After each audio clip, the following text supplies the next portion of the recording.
আসন্ন কোরবানির সামনে রেখে প্রস্তুত করা হচ্ছে গবাদি পশু। পশু লালন পালনে ব্যস্ততার শেষ নেই খামারি ও স্থানীয় গৃহস্থদের।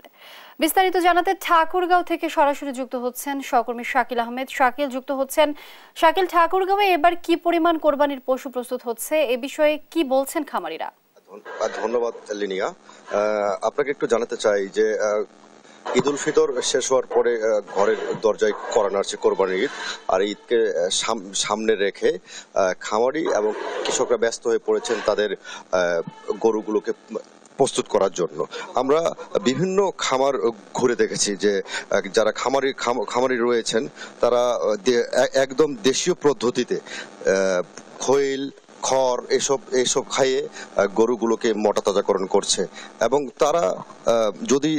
তারা যেমনটি বলছেন, যদি এই পশুগুলো বিক্রি করে তারা যদি ভালো দাম পায় তাহলে তারা একটু লাভবান হবেন। কারণ এবার দ্রব্যমূল্যের ঊর্ধ্বগতির কারণে তাদেরকে অনেকটা হাঁসফাঁস অবস্থা উঠেছে এই কোরবানির গরু প্রস্তুত করাতে। এবং সবচেয়ে আরেকটি বিষয় লক্ষ্য করা গেছে যে এই বছর ঠিক কোরবানির আগ মুহূর্তে ঠাকুরগাঁও জেলাতে এই খুরা রোগ এবং জ্বরের প্রাদুর্ভাব অনেক বেশি আকার বেড়েছে। এ কারণে কৃষক এবং খামারিরা দুশ্চিন্তায় রয়েছেন।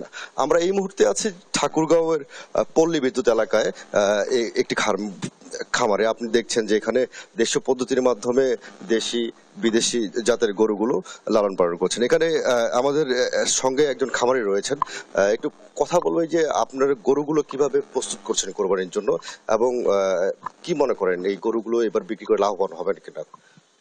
আসসালামু আলাইকুম রহমতুল্লাহ। এবারে তো জিনিসের দ্রব্যমূল্য দাম অনেক বেশি, আর তারপরে খুরা রোগের খুব প্রভাব চতুর্দিকে ছড়াই গেছে।